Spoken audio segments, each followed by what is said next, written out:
Hi, BD. How are you doing, sir? Howdy. How are you? We're doing just great. BD, you have a new venture, HOCKly, HOCKly, as the kids like to call it. Tell the kids at home, if they haven't heard of what's up, wise them up to the situation. Wise them up. Well, I kind of found that after what must be like 6 years now in the blogosphere, that it's gotten a little bit more crowded, and there's a lot of parroting of the same information. And there's a lot of really good writers and really good people out there, and they're kind of lost on the sites. And I felt that there was an opening to use kind of my publishing and design background to create something that's a little bit more, more experience of a magazine, but with the good writing that is, no different than the blog. But because from a lot of people that are good hockey writers, they're no different. So, bear with me. BD blowing up. This thing is so exciting. Yeah. As soon as he mentions it on air, the phone calls come flooding in. Operators are standing by to get your subscriptions. Well, I had to run into the car. The kids are so out of control that I just gave up and just ran to the car. That's what I do usually, and it's weird because I'm at a McDonald's and they're just running around. It's crazy. The noise level, I was like, I go to my wife, there is no way I'm doing this. And she's like, why not? I was like, you just don't get it. Essentially, that was her screaming out, you're not leaving me here with these kids, are you? Come on, stay with us. Be a team. We're a team. Yeah, and then she went to give him a bath, and I just ran. Smart. Good work, BD. I tell you what, that's some genius that you're going to add to this whole editorship of HOCKly here. Yeah. And I have to say, it's just a good idea. And you mentioned the parroting of the blogging. Do you think this new format's going to give, a better and deeper voice to the people writing these articles for you? I think so. I think there's room for it. There's only been good stuff coming back in feedback. I don't know if it's going to be necessarily a money-making venture, and that's not why I'm doing it. It's more about how to make good quality individual voices, gather them together and make them stand out and make a quality publication from that. And I think that's the way to go, and we'll see how it goes this year. And now, speaking of all this, I mean, you guys had the draft issue, you had the free agency issue, and things like that. Do you think that with the two, warm-ups, that the season opening, or the season opening magazine, as it were, do you think that's actually going to spread out what you learned from the first two issues? Do you think that's going to actually guide you guys from this point forward? I think so. I think the free agency we kind of bit off more than we can chew. Because the draft and the free agency were run after the other, and I almost killed myself trying to design it, especially with the draft in the middle of it. So, in hindsight, I should have just made one big issue and just called it draft and free agency. So you learn on the fly. Yeah, so, hindsight 2020 as it is. So before we get into some hockey content. Can you explain to some people about how they can find the HOCKly online magazine and how they're going to be able to digest this information from sitting at their computers or perhaps somewhere else? Where HOCKly is going to live right now is going to be updated on a Tumblr, which is HOCK.ly, which will have each issue updated. It'll also be pushed on the social media channels. And each issue will be living. We're partnered up with Jumag, which is what we used for our little test earlier this summer, which seemed to go well enough, and we'll still be continuing with that. The issues live on that system, and you basically can open it up and view it on an iPad, an iPhone, a mobile browser, or your desktop computer, and it should be pretty graphically representative of what's there. We've noticed that the PDFs weren't quite exactly what what I laid out. But they're a new system as well, and they're probably the best one out there. So we'll live with a little bit of quirks, and hopefully they'll work them out as well. It's quite the system you got going there, and I have to say, from the draft and free agency, man, you guys are onto a good thing here. You're bringing back the whole internet magazine thing, which I lived for in the '90s. So it's nostalgia for me, as an old man as I am. But things, it's a common topic in your life as the Barclays Center hosted the New York Islanders, and depending on what reviews you look at, a lot of people liked it. A lot of people said, "Hey, the seating is crap." What did you take away from the first exhibition game there in Brooklyn? Well, basically is they can say what they want to say, whether they like it or don't like it. It is what it is, and it's not going to change.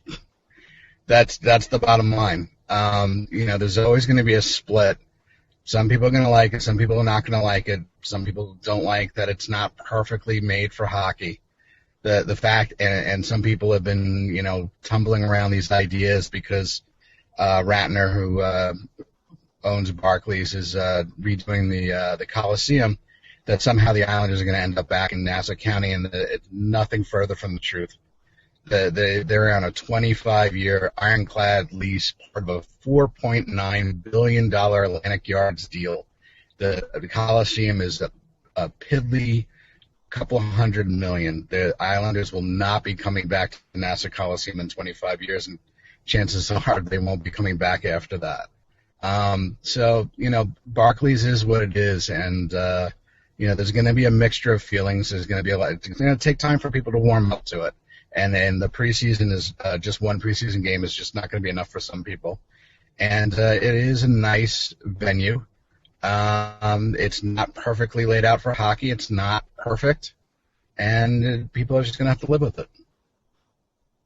I guess the whole perfectly imperfect thing has been the Islanders' credo in terms of a lot of things in the past.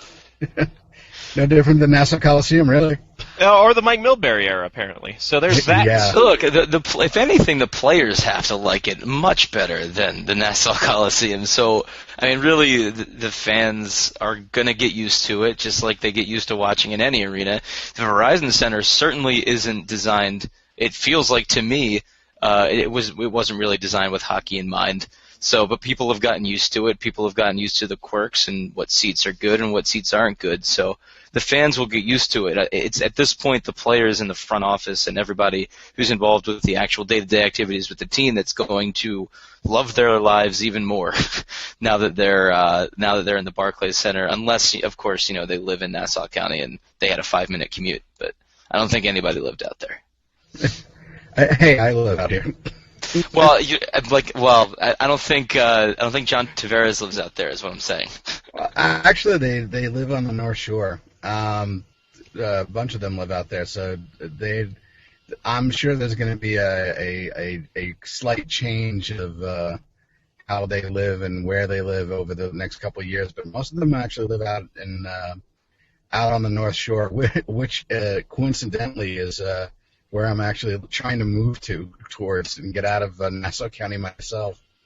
Everyone's moving out of Nassau County. But I have to say, Mark, you seem like a big jerk now not knowing that. But that's okay. We won't hold it against you. But I have to say, a guy like John Tavares, he won't be hurting if he has to move to Brooklyn. A guy like Kevin Poulin, maybe a little bit. Maybe he'll stay in Bridgeport and just really bust it in. But staying in New York, the Alain Vigneault era has started, and they lost the Edmonton Oilers 5-2 last night, but that's neither here nor there. Do you think that the new, softer, gentler coach behind the bench is going to help this Ranger team out, or do you think that maybe it's too much of an extreme and they're not going to know what to do and it's just going to be bedlam? I don't think it'll be bedlam. I think that you'll see the bump of the nice guy and the change of the culture. That said, eventually, it might become playoff time or come down that final heat. Those weaknesses of the Rangers will come out to play, and the perennial problem of the GM and his choices over the years, which has never been addressed because they never changed the GM, is eventually going to bite them in the ass. I think that if you notice, Gaborik is having a really good time over there in Columbus. The Rangers will have a bump because of the culture and the nice guy, but I think eventually some of those flaws are going to come to bear. And I have to say it's going to be fun to see because you look at everything that's gone on with the Rangers when they got rid of their one coach, essentially trading him for Vigneault. It's interesting to see, and it seems that there's a couple guys, at least some rumblings that the backup goaltender's not happy. So there's that. So they got that going for them. We're joined here by BD Gallof, the czar of HOCKly online magazine, which will be coming out. When's that coming out? The first issue there, BD. I was trying to get it out earlier this week, but it wasn't happening. It will definitely be out either Sunday night or Monday morning. Excellent. You can go to hock.ly for that. And I mentioned John Tortorella to the Canucks, and boy howdy, he was a nice guy for the unveiling of him, and then he went to John Tortorella mode for the rest of it. Do you think that this could adversely affect the Vancouver Canucks, especially considering the people that they have on that roster right now? That coaching move will continue to baffle me. Yes, I understand changing from the nice guy to the tougher guy. The tougher guy didn't exactly show much like, I guess maybe they're hoping that he will do what Hitchcock did with St. Louis and learn from his mistakes. But I don't know if Tortorella is really there. Hitchcock had gone from a bunch of different stops and made some mistakes and got fired. Tortorella seems to be in that mode where he hasn't really adjusted. And I don't see him at the point of where he's really at that place where he thinks he needs to adjust. And the Canucks, to me, it's a mistake. And just as baffling is the tale of Luongo and Corey Schneider, where Luongo has been hoping for a buyout and to put Vancouver in his rearview mirror, and all of a sudden finding out that they traded Schneider and he's stuck in Vancouver for the season. That's not a happy dude. And that is a volatile mix that could easily blow up. And I don't see a very good future for the Canucks with all that mix. Do you think Tortorella, there's any chance that, when Luongo struggles, and what will happen at some point this season, that he's going to switch, he's going to bench him, he's going to put this unproven guy out to start for the Vancouver Canucks under John Tortorella and make Luongo watch games? I'm not sure what we're going to see. Tortorella also likes to have needs the vet goaltender to play a certain type of game and wants his forwards to block shots and the defense to do certain stuff. It's a more defensive mode type of game. And that's where he kind of needs Luongo. He really does. And going with an unproven other guy is not really going to do it for him. It's going to be a mess. So, the best scenario is for him and Luongo to work together very quickly to get that team in a mode and a style of play that works for the both of them. And from that, work their way out. If that happens and they're both on the same page, and it's more of a defensive brand of hockey, Tortorella has to depend on the goaltender, and he needs Luongo. If that happens and Luongo's benched, it's a long season. If it works to where Luongo thrives with that, and the team is doing what they need to do, then they'll thrive. But it really is a Tortorella-Luongo team-up that really can make or break. I tell you what, man, I can't. Even though I'm in a city that hates Vancouver, I want to see this team just exceed expectations and fail worse than the Calgary Flames. That's something that I hope will happen. That won't happen. Well, I mean, the best part about all of this is that not really once in this entire conversation have we mentioned the Sedin twins at all, and this used to be their team. Under Vigneault, this was the Sedin's team, and Luongo just happened to be a captain of that team for like a year and a half, and until they stripped the C off his mask. This is his team, or excuse me, this is their team, and I don't think that under Tortorella you're going to be hearing a lot out of this. Well, you may hear a lot out of the Sedins, but it won't be on the ice with their sticks on the score sheet. It'll be to the media complaining about how their roles have changed. It could be. That it's gonna, and that would be a detriment. If they really absorb the style of play that Tortorella is going to be pushing, and kind of take to it, and if Luongo truly is the leader of the team that used to be and can capture that, and there's something behind the Sedins that's a little bit more than the little bit of I think there's been a little less of the shell that we've seen. If there's a little bit more of the metal there, they can really take to it. But there's a lot of doubt because to me, it's not a good match. But what do we know? Yeah. Well, I mean, what do we know? We don't know what's going to happen. But what we have seen is in the last 3 seasons, there have been 2 proven goal scorers that have more or less shat the bed under Tortorella in New York. So I mean, Nash didn't have the best season, and Gaborik was obviously unhappy. So let's hope that they can change that underneath of Tortorella. Yeah, we'll see how that goes. But you mentioned something, or something interesting is that this is going to be a nice long season. We have 82 games. We have a nice long season to see how all these storylines play out. But the question now is, if you look at teams like Toronto, if you look at teams like the Islanders, you look at other teams that were lower in the seedings, Minnesota, Columbus, how much are these teams going to be affected in terms of an 82-game season versus the 48? They were intriguing stories. They were great stories for some of these franchises, heartbreaking for especially the Columbus Blue Jackets, who had apparently the entire social media universe behind them. Do you think that the full season now will adversely affect 1, 2, or even many more of these teams that were playoff teams last year? Definitely. Well, especially if you look at the Islanders. The Islanders have Nabokov is another year older. There was a question marks, and it's arguable because it's not exactly Ottawa's goalie didn't exactly look good versus Pittsburgh either. But there were question marks about Nabokov, even though they rode him very hard to make the playoffs. He's a year older. The Islanders are still a young team. They lost Mark Streit. Their power play has not looked good during preseason. They have a long haul, and it's not a sprint.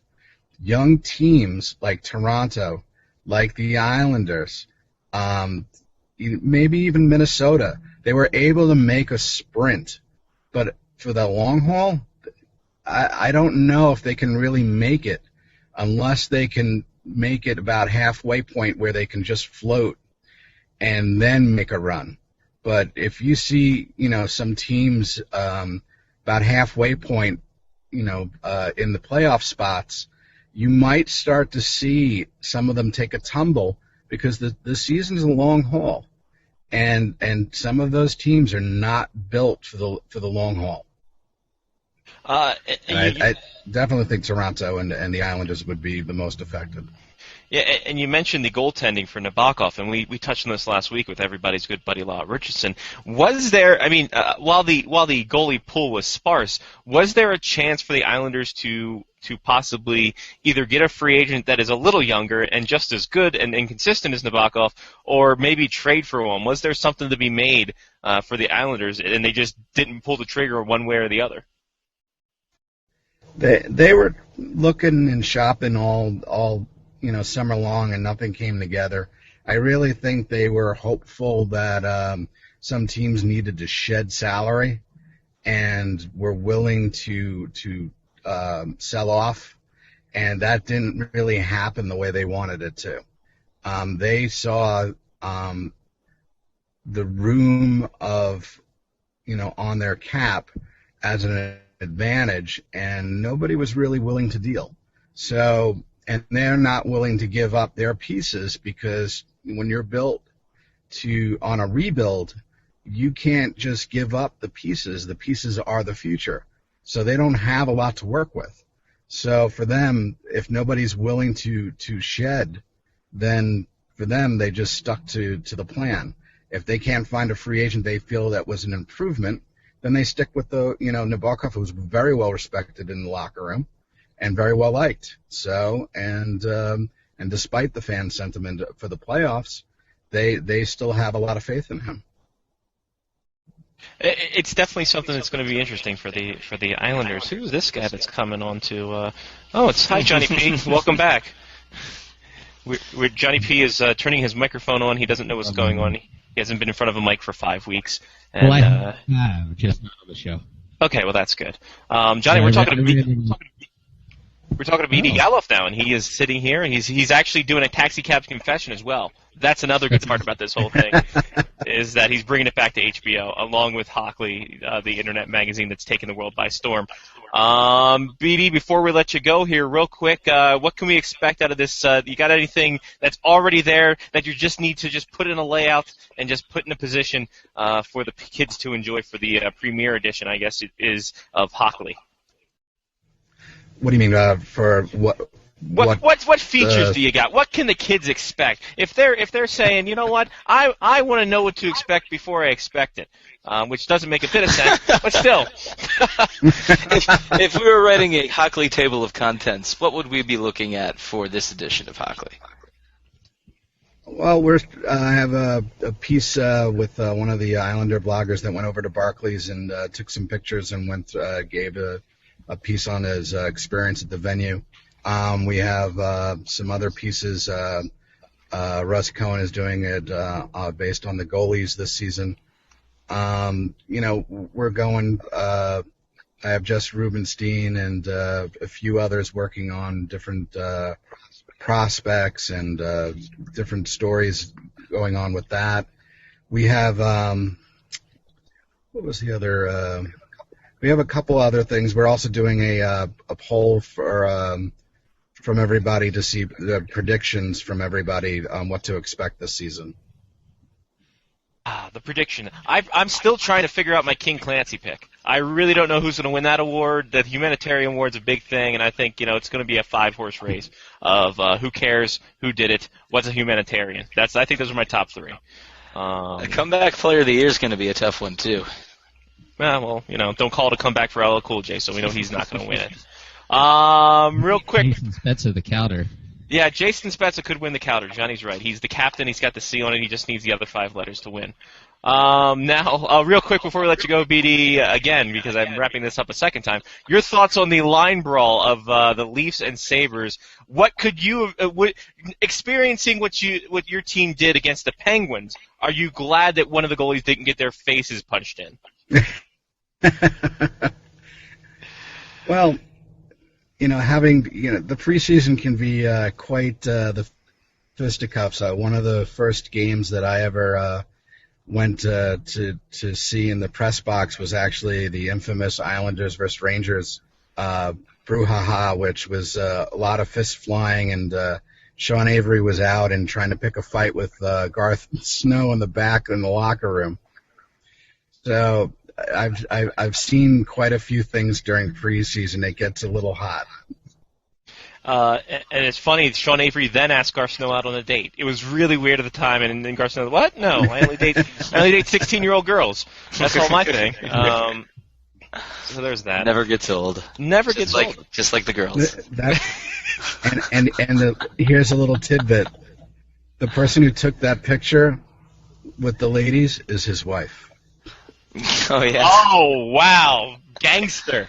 That's just gangster right there. They're swinging to Brooklyn now, I guess. My goodness gracious. God bless Garth Snow and his life. That's all I really have to say. because that's just fantastic. Open marriages, kids. Who knew? BD, we appreciate it. We look forward to HOCKly coming out, and it's a great venture. We wish you all the best. You've been a good friend to us and friend of the show, and we hope to do this again real soon. Look forward to having you guys part of it as well. So we'll talk to you soon. Definitely. Talk to you soon. Thank you, BD. There he goes. BD Gallof, the czar of HOCKly. HOCK.LY. That's, I can spell. Don't you worry. And there he goes. We are going to be a part of it. We're going to be taking some interviews with some of the writers and things like that here and there, and then it'll be on the HOCKly magazine. And that's the good thing about the interactive magazine. You can have video in a magazine. That's right. That's the fun part about it.